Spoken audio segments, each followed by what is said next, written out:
Nice to meet you. Jaspreet हाथ मिला के वहां ते चला गया। अभिनव उसे जाते देख ही रहा था कि उसे पीछे से एक प्रोफेशनल पर मीठी सी आवाज सुनाई दी। सर, क्या अब हम मैनेजर के कैबिन में चलें? अभिनव ने पलट के देखा तो पीछे एक छोटे कद की जवान छोरी पैंट शर्ट पहने खड़ी थी। उसके आईडी कार्ड पे नाम लतिका लिखा था। हाँ, चलो। लतिका ने फॉलो करते हुए अभिनव अपने कैबिन की ओर चल दिया। वहीं सारे एम्प्लॉइज अपनी अपनी डेस्क पे वापस बैठ गए। नए मैनेजर के आने से सबके चेहरे पे थोड़ी चमक थी, सिवाय कुछ लोगन के। अपने कैबिन में पहुंचते ही अभिनव ने देखा कि वो काफी छोटा सा था और उसमें आधी जगह तो उसकी डेस्क नहीं ले रखी थी। अपनी चेयर पे बैठते ही उसका फोन बजने लगा। स्क्रीन पे नाम अलेना का था। ठीक से लतिका, अब तू भी जा सकती से। Thank you. लतिका के जाते ही अभिनव ने फोन उठा लिया। हेलो नंदिता। कॉल की दूसरी साइड अलेना हंस पड़ी। तुम्हारे मुंह से अपना पुराना नाम सुन के मुझे पता ना क्यों काफी अच्छा फील हो वैसे। एनीवेज, आज शाम फ्री से कुछ डिस्कस करना था। अभिनव ने एक पल के लिए अजीब सा महसूस करा कि आखिर अलाइना उसने के डिस्कस करना चाहे से। हाँ, मैं फ्री हूं, पर के डिस्कस करना से कुछ बहुत स्पेशल। मैं तेने एड्रेस और टाइम सेंड कर दूंगी। बाय। इससे पहले कि अभिनव कुछ और कह पाता, अलाइना ने फोन काट दिया। कुछ ही देर में कई सारी फाइल्स का बंडल लेके एक एम्प्लॉय अभिनव के केबिन में आया। सर, ये कंपनी की सारी रिपोर्ट्स, कुछ मिसिंग लगे तो इन्फॉर्म कर दीजिएगा। चलता सो। अभिनव ने सिर हिलाया और उन फाइल्स ने एक एक करके देखना शुरू कर दिया। घंटों बीत जाने के बाद उसने महसूस करा कि ना सिर्फ कंपनी लॉस में थी, बल्कि नंबर्स में भी काफी घपलेबाजी थी। अभिनव ने डेस्क पे रखे टेलीफोन ते सीधा अकाउंटेंट ने लाइन पे लिया। मेरे कैबिन में आ जा इमीडिएटली। कुछ ही मिनट में अभिनव के कैबिन का दरवाजा खटका और एक छोरी अंदर आ गई। Hello sir, myself Myra. एक छोरी मुस्कुराते हुए बोली। तू अकाउंट ते से? अभिनव ने पूछा। नहीं सर, मैं एचआर ते हूं, आपसे कुछ डिस्कस करना था। इसी वक्त मायरा के पीछे दरवाजे पे एक आदमी आके खड़ा हो गया। Sir, my self Jatin, account office थे। दरवाजे पे खड़े सूट पहने आदमी ने अपना इंट्रोडक्शन दिया। अच्छा, तो तू से जतिन? कम इन। जतिन गेट बंद करके कैबिन के अंदर आ गया। उसे मैनेजर के कैबिन में देख के मायरा समझ गई कि आज उसकी परेड निकलन आली से। डेस्क के उस तरफ बैठे अभिनव ने पहले उसके पूरे सूट ने देखा और फिर हाथ में पहनी महंगी घड़ी ने। Nice watch, per your time दिखावे से के। सॉरी सर, मैं कुछ समझा ना। जतिन काफी कंफ्यूज हो गया था। नहीं, अगर टाइम बतावे होती तो तन्ने पता होता ना कि कंपनी के अकाउंट में अब सिर्फ इतना कैश से कि वो 2 हफ्ते और गुजारा कर सके। अभिनव ने एक फाइल जतिन के सामने पटकते हुए कहा।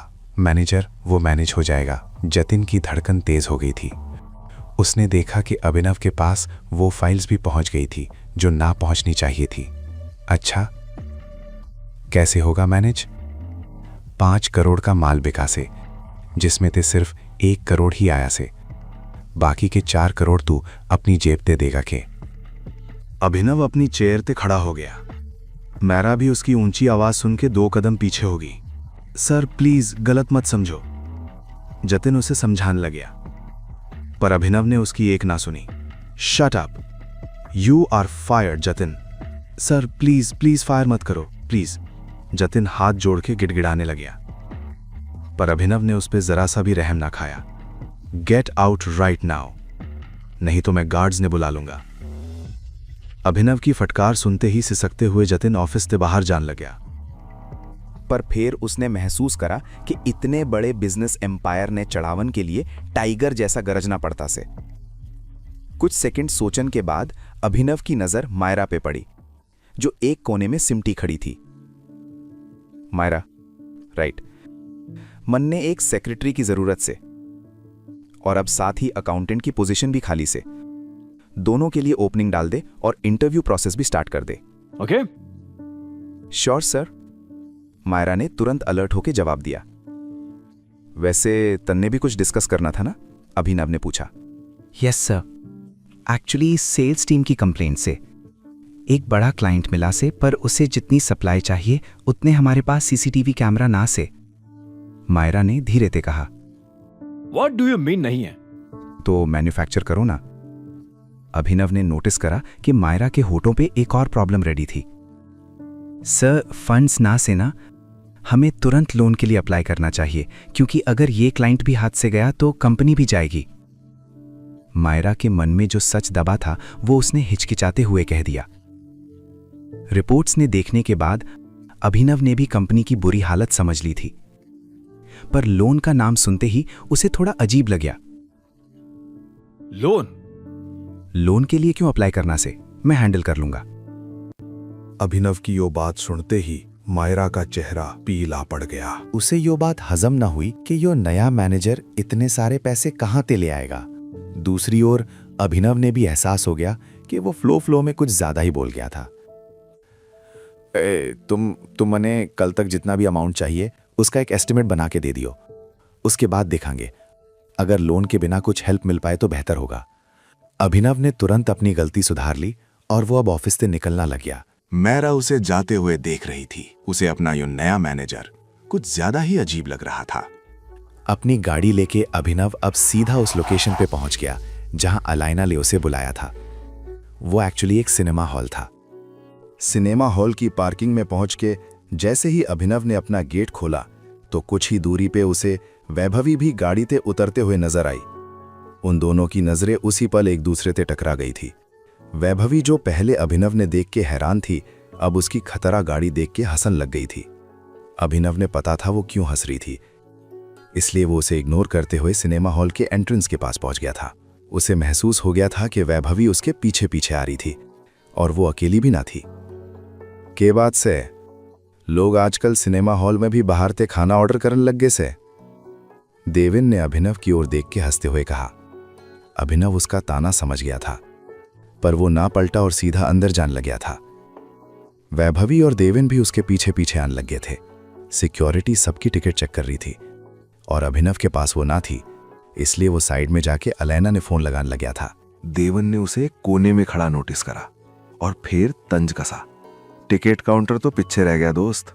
हाय अभिनव, काफी टाइम हो गया मिले हुए। नहीं, देवेन के हाथों में हाथ डाले वैभवी ने अभिनव को चिढ़ाते हुए कहा। काफी टाइम वैभवी। अभिनव ने एक सेकंड के लिए वैभवी की ओर देखा और फिर अपनी नजर फोन पे घुमा ली। अलाइना फोन न उठा रही थी, इसीलिए अभिनव अब उसे मैसेज कर रहा था। वैसे तेरी लाइफ कैसी चल रही है अनान्या सिंह के साथ शादी करके? वैभवी ने फेरते सवाल करा। अच्छी होगी डार्लिंग, देवन बीच में बोला। फिलहाल अनान्या ही तो इसे पाल रही है? ये सूट भी उसने गिफ्ट करा होगा, क्यों? बस इस बेचारे ने आज टिकट खरीदने की पॉकेट मनी देना भूल गई। अभिनव ने देवन की आंखों में देख के गहरी आवाज में कहा, ये सूट मैंने अपने पैसा से खरीदा से। ठीक है, खरीद लिया होगा देवेन। अकरम सर के यहाँ जॉब करता से वो, करता था, अब तो इसने नौकरी से निकाल दिया। वैभवी ने ताना मारा।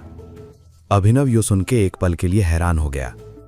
उसे समझ ना आ रहा था कि सब लोगों ने उसकी नौकरी छूटने का इतनी जल्दी कैसे पता लग गया। इसी वक्त उसे अलाइना का मैसेज आ गया।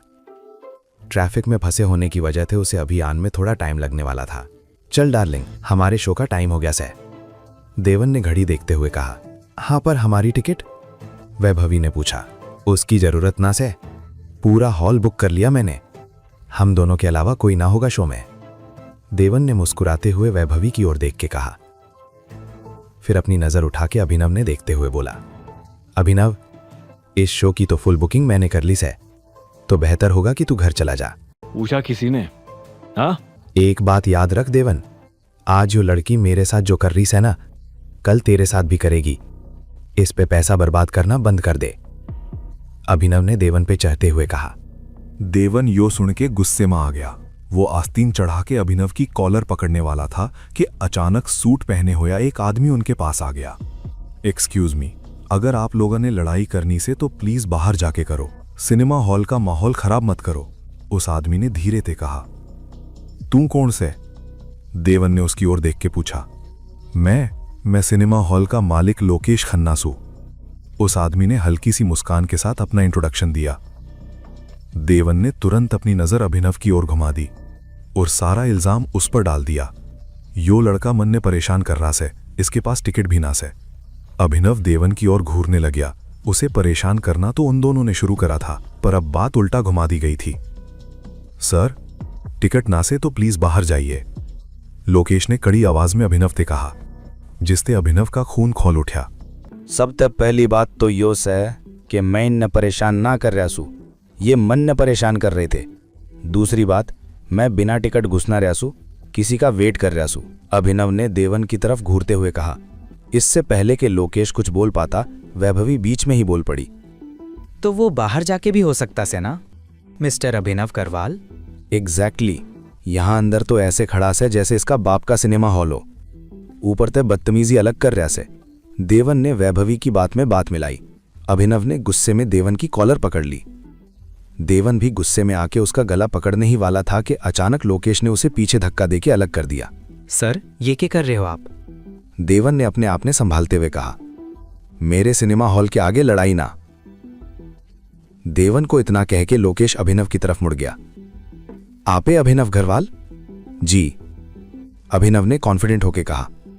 ये क्या चल रहा से? मैंने पूरा थिएटर बुक कर रखा से इस शो के लिए, और यहां आके ऐसा ट्रीटमेंट दे रहे हो? देवन लोकेश पे भड़क गया। एक सेकंड, कौन सा थिएटर? आज हमने किसी बाहर के कस्टमर के लिए पूरा थिएटर बुक ही ना किया से, लोकेश ने कहा। अरे, आज शाम को ही मैंने बुक किया से, ऐसे कैसे? सर, आज यो थिएटर किसी और के लिए ऑलरेडी बुक से। सर, गलती से बुकिंग होगी, बुकिंग कैंसिल हो जाएगी, और अगर आपका पेमेंट डिडक्ट होया होगा तो 1 वीक में रिफंड मिल जाएगा कॉम्पेंसेशन के साथ, ठीक है? किसके लिए बुक से हैं? मैं उससे डबल पैसे दे दूंगा, पर बुकिंग मेरी ही होगी, देवन ने चिल्लाते हुए कहा। देवन ने ऐसे चिल्लाते देख लोकेश एक पल के लिए उसकी तरफ मुड़ के देखने लग गया। जरूरत ना से, किसी और डेट पे आ जाइयो। उसने अपना चेहरा फिर से अभिनव की तरफ घुमा लिया। यो आपने ठीक ना करा से, I will see you in court. बहुत बुरा केस लगाऊंगा तुम्हारे सिनेमा हॉल पे। देवन गुस्से में उबल रहा था। जब लोकेश से सहा ना गया तो उसने कहा, चल निकल यहां ते, वरना यहीं तेरी पिच्चा बना दूंगा। निकल। ये बात सुन के देवन घबरा गया। इधर लोकेश ने अभिनव से पूछा, मिस्टर गरवाल, तुम, मेरा मतलब आप नंदिता का वेट कर रहे हो? लोकेश ने धीरे से पूछा। अभिनव उसके मुंह से नंदिता का नाम सुन के थोड़ा हैरान हो गया था। हां, पर आपने कैसे पता? अभिनव के सवाल का जवाब लोकेश ने सिर्फ एक मुस्कान के साथ दिया। सर, प्लीज मेरे साथ आओ। अभिनव थोड़ा कंफ्यूज होकर लोकेश के साथ अंदर जाने लग गया। सिक्योरिटी, उस बदतमीज कपल ने बाहर निकालो, ये कहते हुए लोकेश ने पास खड़े गार्ड ने ऑर्डर दिया। लोकेश का ऑर्डर सुनते ही वैभवी और देवन की आंखें फटी की फटी रह गईं। इससे पहले कि गार्ड अपनी जगह से हिलता, वो दोनों वहां से हुड़बुद्धि में निकल लिए। लोकेश भी अब अभिनव ने हॉल के अंदर ले आया था। अभिनव ने उस हॉल के चारों तरफ देख के समझ लिया था कि ये जरूर ही उस मूवी थिएटर का सबसे महंगा हॉल से। नंदिता तो यहां दिन में ही आने वाली थी मिस्टर गरवाल, पता ना वो अब तक आए क्यों ना। लोकेश ने डिम लाइट ऑन करके अभिनव की तरफ देखा, जिसके चेहरे पे एक सवाल तैयार था। आप अलाइना के असली नाम ने कैसे जानते हो? अभिनव के सवाल खत्म होते ही लोकेश धीरे से नजर नीचे करके आगे बढ़ के झुक गया। जैसे कि आप, मेरा मतलब तुम जानते हो टाइगर। आप कौन हो और क्या कहना चाहते हो? अभिनव का सवाल सुनते ही लोकेश एक कदम पीछे हो गया। उसने महसूस करा कि उसके सामने वाकई टाइगर खड़ा से। टाइगर, मन ने उस रात संजय सर ने मेरे साथ पार्टी में आने के लिए ना बोलना चाहिए था। लोकेश की यो बात सुन के अभिनव के चेहरे पे टेंशन और बढ़ गई। आप पापा ने कैसे जानते हो? मैं सब कुछ जानता हूं, पर तू मन ने कैसे भूल गया? बचपन में चाचू चाचू कह के थकता ना था। लोकेश की बात खत्म होते ही अभिनव शॉक होके 2 कदम पीछे हो गया। उसके दिमाग में अचानक फ्लैशबैक चलने लग गया, जब वो अपने किसी अंकल के साथ दूसरी गाड़ी में बैठा था और उसके पिता पीछे चल रही तीसरी गाड़ी में आ रहे थे। अगर मैं जिद ना करता तो वो एक्सीडेंट भी ना होता। सामने खड़े लोकेश की आंखें नम हो गई थी। अभिनव के मन में अभी भी वो सालों पुराना दृश्य ही चल रहा था, जिसमें लोकेश ने गोली लगने की वजह से गाड़ी कंट्रोल से बाहर जाके एक पेड़ से टकरा ली थी और लोकेश तुरंत ही बेहोश हो गया था। अभिनव में भी चोट लग गई थी और उसके सिर तक खून निकल रहा था, लेकिन उसने उस वक्त भी अपने पिता की ही चिंता हो रही थी। अब कुछ याद आया टाइगर? लोकेश ने अपने आंसू पोंछते हुए पूछा। और इसी वक्त पुराने हादसे की सोच में खोया हुआ अभिनव भी अपने होश में वापस आया। उसने गहरी सांस ली और धीरे से बोला, हाँ, मन ने याद आ गया। तू ही था वो आदमी जिसे मैं लोकेश चाचू कह के बुलाया करता था, और तेरी वजह से आज। Sorry tiger, I am really sorry. I know ये सब मेरी वजह से होया था। दुनिया कहां ते कहां पहुंच गई, पर मैं आज भी उस रात में ही अटका पड़ा हूं। मने पता से पछताने तो कुछ ना होवेगा, पर मैं पछताने के सिवा और कर भी कह सकता हूं। मैं रियली सॉरी। लोकेश ने भारी आंखों के साथ अभिनव से ये सब कुछ बोला। अभिनव की आंख से भी एक आंसू निकल आया था। आपने इतने सालों में मने एक बार भी ढूंढने की कोशिश क्यों ना करी? अभिनव ने अपने आप ने संभालते हुए पूछा। लोकेश ने बोला, इतने सालों ते मैं दिन रात एक करके तने ढूंढने की कोशिश करी थी टाइगर, पर जब कुछ ना हाथ लग्या तो ऐसा लगन लग्या कि तेरे भी एक्सीडेंट के बाद गाड़ी के ब्लास्ट में मौत हो गई थी। काश हो जाती। अभिनव ने पलट के धीरे से बोला। उसके शब्द सुन के लोकेश फिर से उसके सामने आके झुक गया। ऐसा मत बोल टाइगर, तने जो सजा देनी हो मैं तैयार हूं, बस अपने आप ने अकेला महसूस मत कर। तेरा ये अंकल आज भी तेरे लिए कुछ भी करने को तैयार से। अभिनव ने लोकेश ने झुकते हुए देख फिर से उसे उठाया और उसके कंधे पर हाथ रखते हुए बोला, अगर कुछ भी करने के लिए तैयार से तो इस तरह झुक के मत। आप मेरे अंकल थे और आज भी हो। अब मन ने यह भी समझ आ गया से कि नंदिता ने यहां मिलने के लिए क्यों बुलाया था। अभिनव ने भी हल्की सी मुस्कान लाके बोला, जिस पे लोकेश मुस्कुरा के बोल पड़ा, तुम दोनों बचपन में एक दूसरे के बिना सांस भी ना लेते थे। इतने सालों बाद आज अचानक उसने मन ने फोन करके बोला कि टाइगर आ गया से, सीट खाली रखनी से। मैं भी 1 मिनट के लिए शॉक हो गया था। इसी वक्त थिएटर का गेट अचानक खुल गया। आप दोनों मेरे बिना ही सारी बात कर लोगे के? मीठी आवाज में शिकायत करते हुए अलाइना अंदर आ गई। उसके चेहरे पर आज अलग सी खुशी नजर आ रही थी।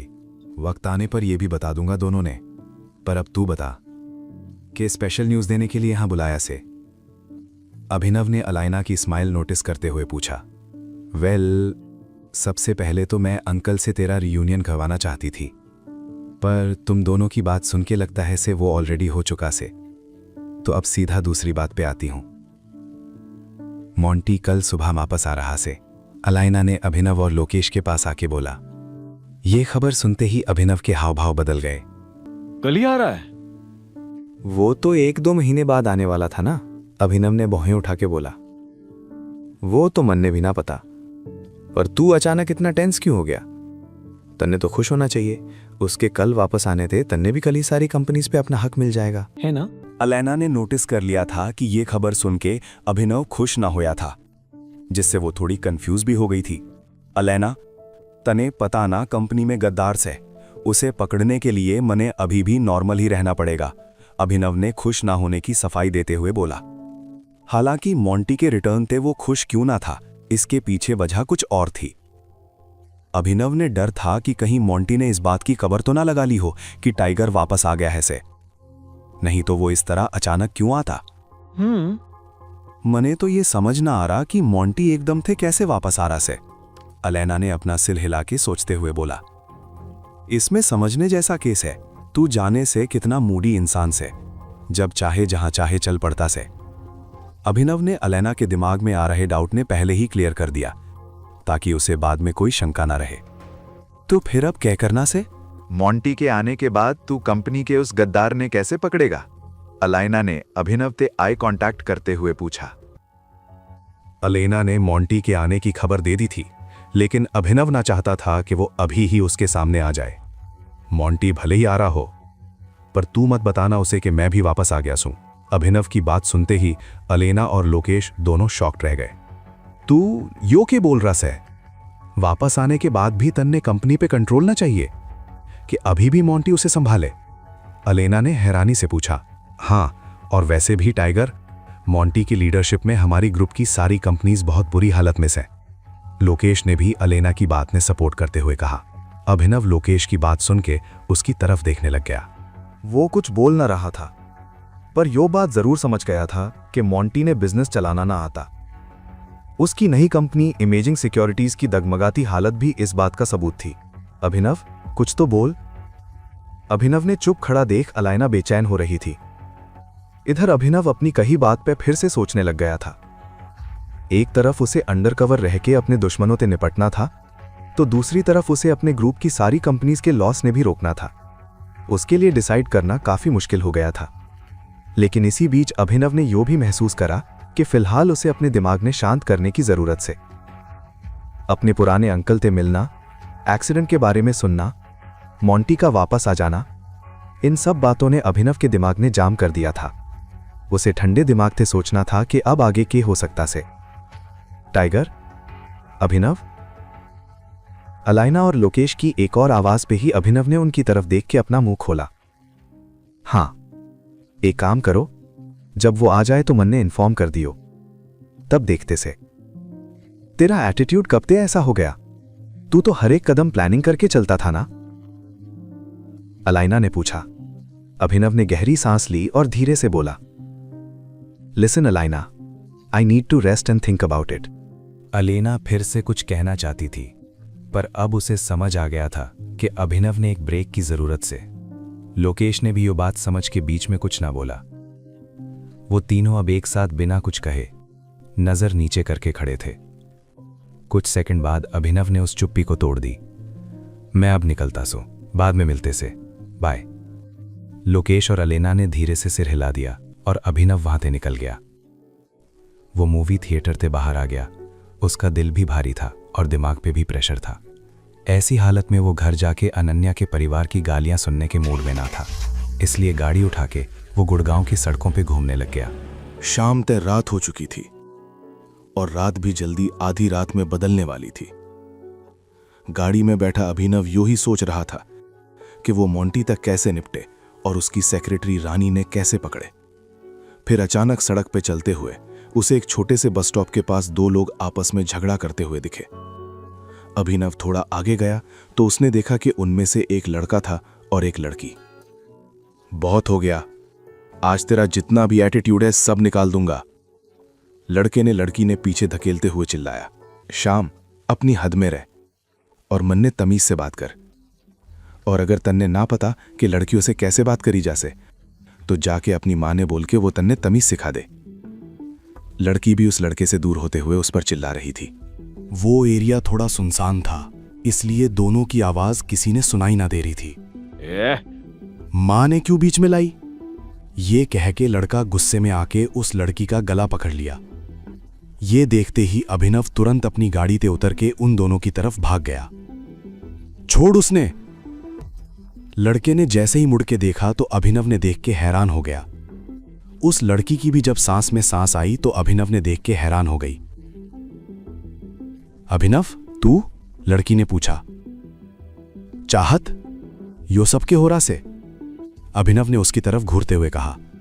फिर उसने उस लड़के ने भी देखा। वो लड़का भी अभिनव की नौ घूर रहा था। इतने में चाहत ने ना जाने के सूझा और वो सीधा अभिनव के पास जाके गले लग गई और बोली, अभिनव, यो लड़का मन ने परेशान कर रहा से, यो मेरे पीछे पड़ा होया से। बाबू, आई एम रियली सॉरी। मैं तेरे ते नाराज होके होटल ते निकल तो आई, पर मन ने ना पता था कि मैं इतनी बड़ी मुसीबत में फंस जाऊंगी। आज के बाद तू जो कहेगा मैं वही करूंगी, पर प्लीज मन ने इससे बचा ले। चाहत के मुंह ते यो सब सुन के सिर्फ अभिनव ही ना बल्कि श्याम भी हैरान हो गया था। सब जानता सु मैं, यो आदमी कोई तेरा बॉयफ्रेंड ना से, श्याम ने कहा। चाहत ने जवाब दिया, श्याम, तने विश्वास क्यों ना हो रहा से? ही इज माई बॉयफ्रेंड और हम जल्दी शादी करन वाले से। अब प्लीज मेरी लाइफ में इंटरफेयर करना बंद कर।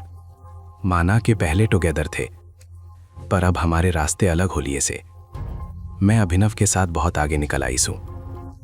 चाहत का जवाब सुनकर अभिनव हैरान हो गया। इतने में चाहत ने अभिनव ने देख के आंख मारी तो सारा माजरा समझ गया चाहत नाटक कर रही थी। ऐसे में अभिनव ने चाहत ने दूर करया और शाम के पास आके बोला, अगर तूने मेरी चाहत ने आंख उठा के भी देखा तो आज जिंदा घर ना जाएगा, याद रख। जिस कॉन्फिडेंस के साथ अभिनव ने यो कहा, शाम ने उससे डर लगन लग गया।